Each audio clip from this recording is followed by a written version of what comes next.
അപ്പോൾ ഫ്രണ്ട്സ് നമ്മൾ കെട്ടിവെച്ച കോളിഫ്ലവർ നമ്മൾ പറിച്ച് അഴിച്ചു നോക്കാൻ പോവാണ്. നമുക്കൊന്ന് അഴിച്ച് നോക്കാം കേട്ടോ അതിൻ്റെ അവസ്ഥ എങ്ങനെയാണെന്ന്. അപ്പോൾ ഇതൊന്ന് അഴിക്കാം കേട്ടോ.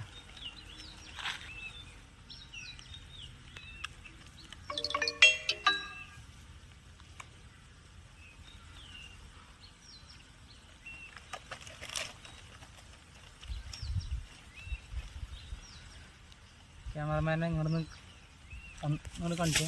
അപ്പം നമ്മുടെ കോളിഫ്ലവർ ഒരു കുഴപ്പമില്ല കേട്ടോ. നമ്മൾ കെട്ടി കൊടുത്ത കാരണം നല്ല അടിപൊളിയായിട്ട് ഒരു കുഴപ്പമില്ലാണ്ട് ഇരിക്കുന്നുണ്ട്. അപ്പം നമ്മുടെ ഈ ഐഡിയ നല്ലൊരു മാർഗ്ഗമാണ് നമ്മുടെ കോളിഫ്ലവറിന് ഒരു കുഴപ്പമില്ലാതെ ഇരിക്കാനായിട്ട്. അപ്പോൾ എല്ലാവരും ഇതൊന്ന് ട്രൈ ചെയ്ത് നോക്കുക. നല്ല കാണാൻ തന്നെ നല്ല ഭംഗിയുണ്ട്, നല്ല ഒരു കേടും കാര്യങ്ങളും ഒന്നുമില്ല.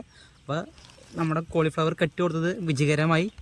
ഇനി നമുക്ക് ഇപ്പുറത്തെ കൂടി ഒന്ന് അഴിച്ച് നോക്കാം. ഇതിൻ്റെ അവസ്ഥ കൂടി നമുക്ക് നോക്കാം കേട്ടോ. അപ്പോൾ ഫ്രണ്ട്സ് നമ്മൾ ഇതും കൂടി അഴിച്ചിട്ടുണ്ട്. ക്യാമറമാനെ ഒന്നൊന്ന് കാണിച്ചിട്ടുണ്ട്. ഇതും നല്ല സെറ്റായിട്ട് നിൽക്കുന്നുണ്ട്.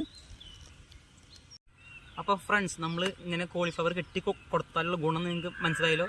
അതിന് യാതൊരു കീടുകളൊന്നും ശല്യം ചെയ്യില്ല. നമുക്ക് നല്ല വൃത്തിക്കും മെനക്കും നമുക്ക് കിട്ടും. അപ്പോൾ ഈ ഒരു ഐഡിയ നിങ്ങൾ പരമാവധി ഒന്ന് ചെയ്ത് നോക്കുക. എന്തായാലും വിജയകരമാവും. അപ്പോൾ അടുത്ത വീട്ടിൽ പുതിയൊരു അറിവുമായി വരുന്ന എല്ലാവർക്കും ബൈ.